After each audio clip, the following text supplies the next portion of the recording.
How to decide what you should keep and what you should throw away. Hello, this is Robbie Crawford, and today I am going to do a video for you on how to decide whether you should keep it or throw it away. Now, just behind us, you'll see my garage, and I am getting ready to show you the contents of my garage. Now, this is a very vulnerable moment, and all you haters out there, don't be judging my garage because it is not perfect, but it will be good examples of how we figure out what to keep and what to throw away, because I need to throw away a few things in this garage. Now, there are some people that have these little perfect garages, like our little neighbor across the street, their little cutie patootie garage. Look at that little snooty tootie. Look. See their little snooty tootie garage with one little shelf?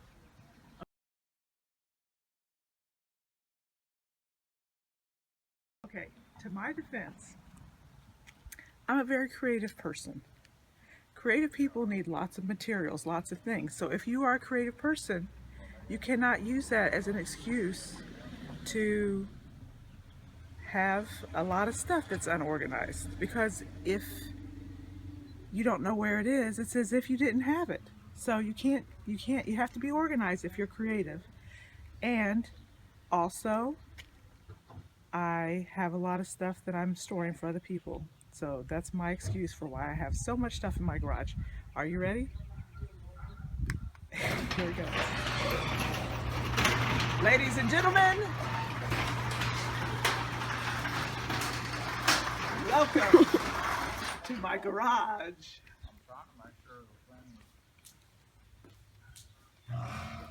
Now I'm going to take you and show you some good criteria for judging what in here needs to be taken out and what needs to be kept.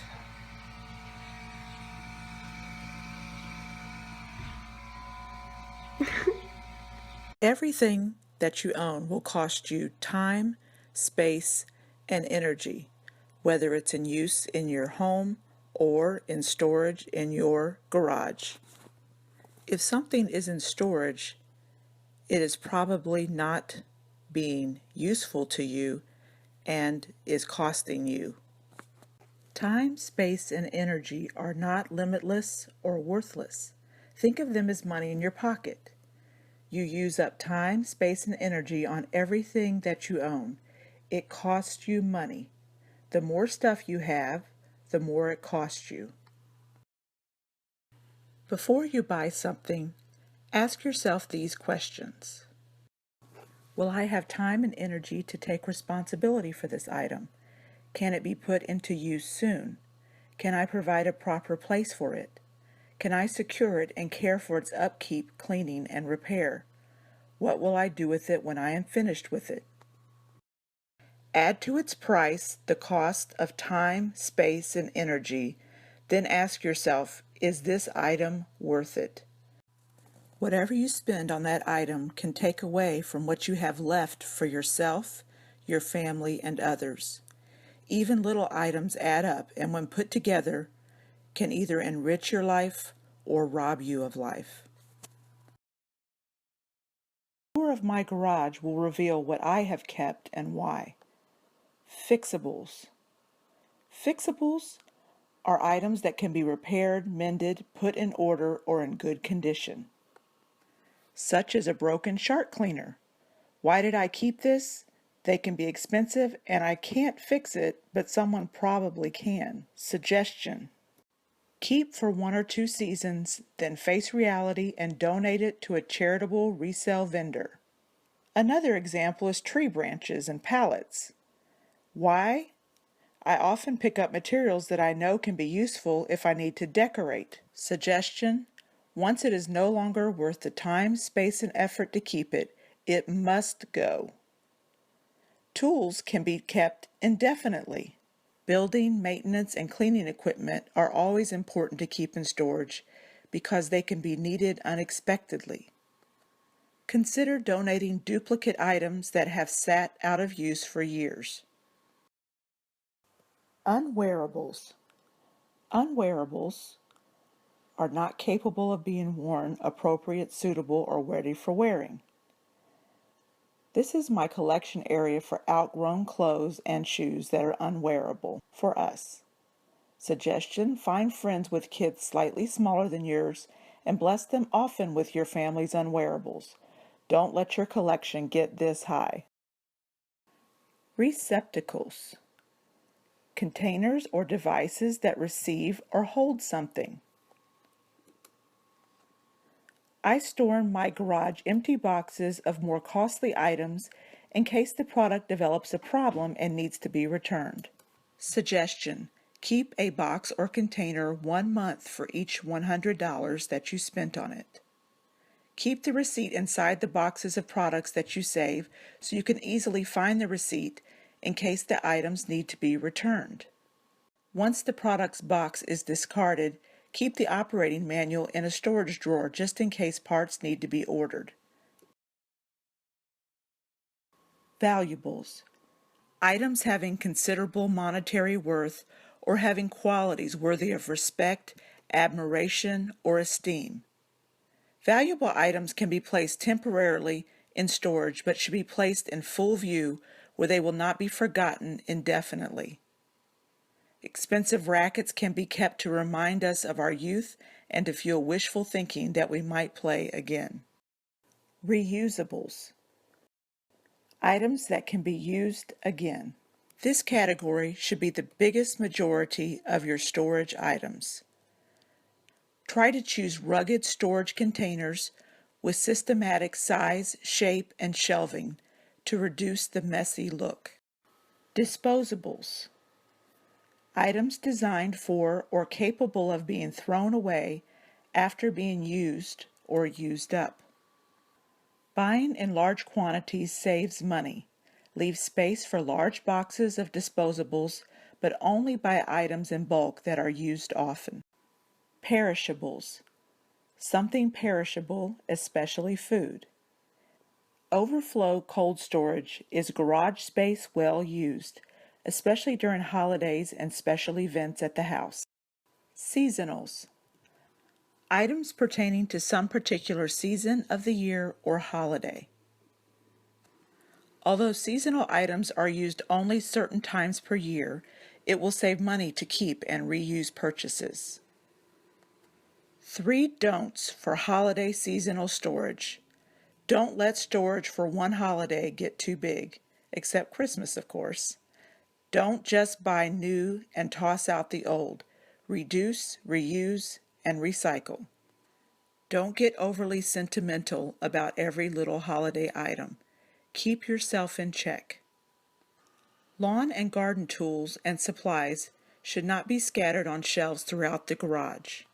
It will be difficult to inventory what you have when spring comes. Costumes, wigs, funny glasses, hats, and props are good to keep for holiday celebrations, church, and school events. A place for hand-me-down bikes is storage room well spent. The right-sized containers with labels and proper shelving makes it enjoyable to organize and put items away, and also makes it easier to find what I need. When each tote is separated by a shelf, it is easy to pull out one and replace it without much effort. Collectibles.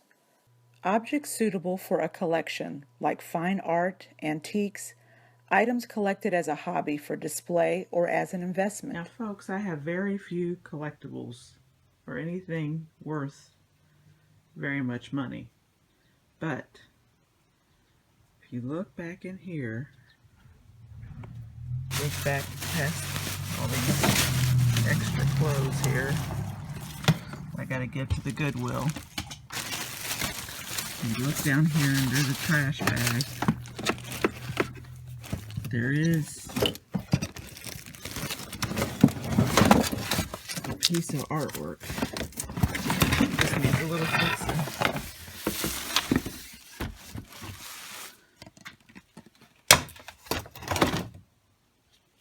Ah, beautiful. I do have one collectible. if anyone's interested. Sentimentals. Items appealing to sentiment, especially the tender emotions and feelings as love, pity, or nostalgia. Anything can be sentimental, and for some of us, everything is sentimental. When a memory is attached to something, we feel like we are disrespecting or letting go of that moment or person if we get rid of the item. Repurpose items with memories attached. Can it be kept compactly in a book? Save away. Do you have to let it go? Take a picture of it to preserve the memory. Is it worth money? Consider keeping a few important items and giving away or selling most things.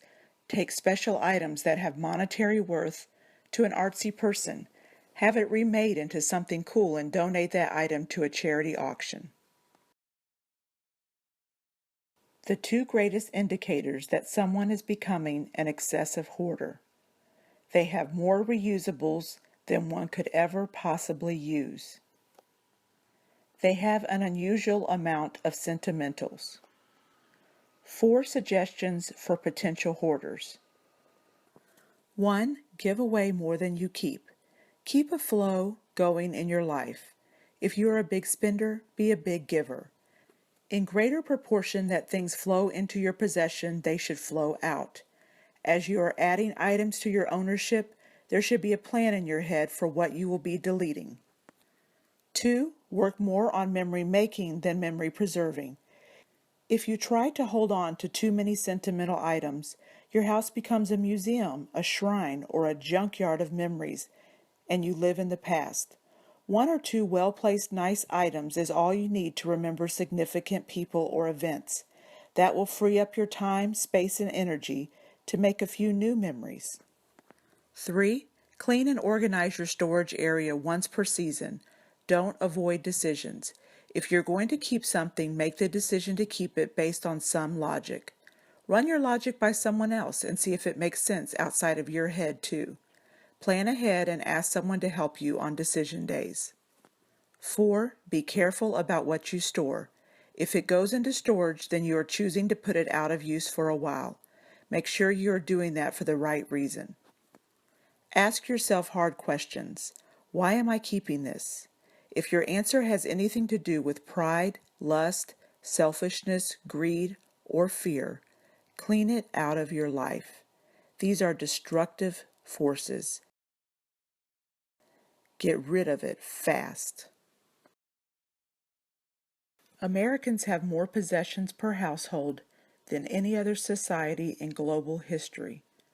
Often women bear the burden of our society's hyperconsumerism. They are stressed. Make steps today to de-stress.